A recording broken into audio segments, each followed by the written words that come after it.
You think there'd be more to do on the eve of first bull run, but it's just a bit of housekeeping.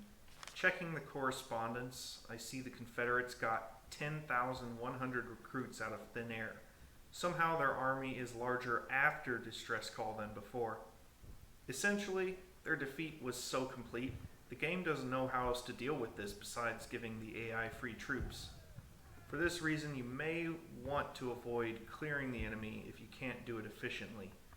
As a consolation prize, the enemy weapon quality is slightly lower than it was before. It's a double-edged sword as it won't face them on the one hand but won't loot any on the other. Once again, I check the battle and see that even without doing anything, I can still win it, thanks to over 10,000 allied reinforcements. Of course, I'm not going to do that when there's so much left to do in camp. This screen is awesome. The vast majority of the game's replayability is right here. A quick reminder, this is your last chance to invest in logistics before the shop's stock is reset. I could also invest in economy, but I think getting more recruits and officers on the field now is more important. And don't forget to top off the supply wagon whenever you can.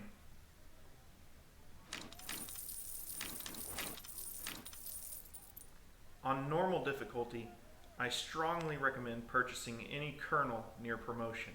It'll save a lot of time, money, and possibly reputation down the line.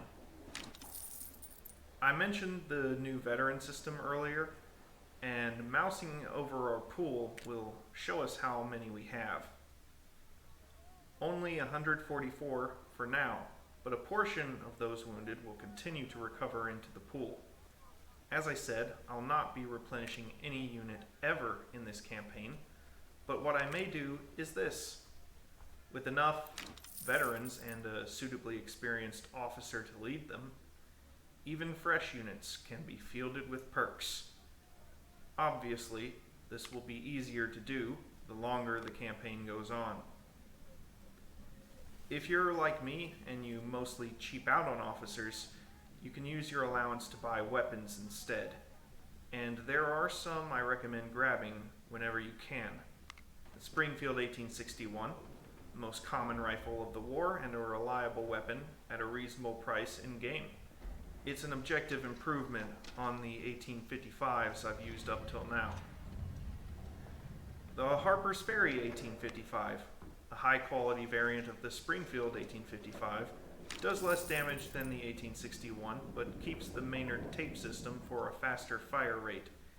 And it's a shorter, handier weapon in melee, which makes it perfect for this army.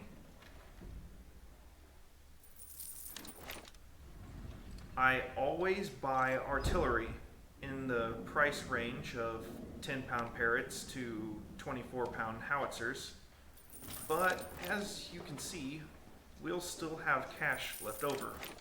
What you buy from here is up to you.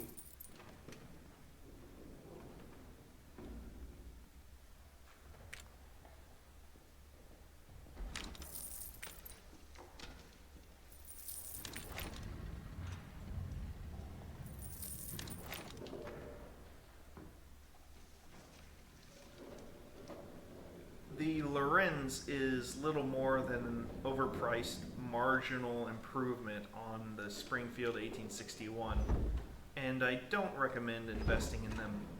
Perhaps if you go all in on economy, you could supplement your army with these rifles, but I think extra points in logistics is a better strategy.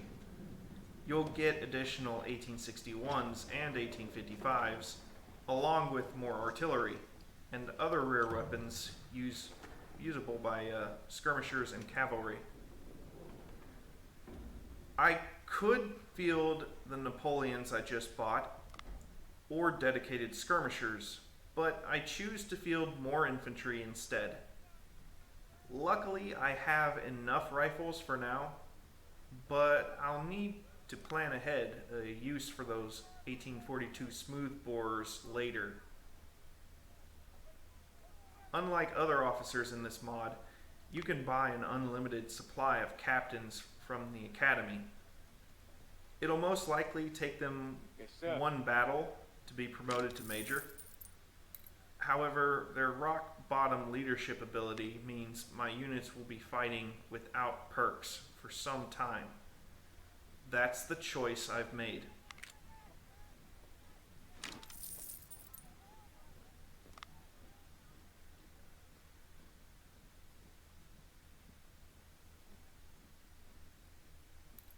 Walton commands my strongest brigade, so I give his men my strongest rifle.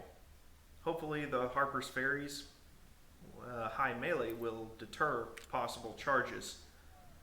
I'd prefer to keep Walton out of hard fighting entirely, Yes, sir! but I have to be prepared for the worst.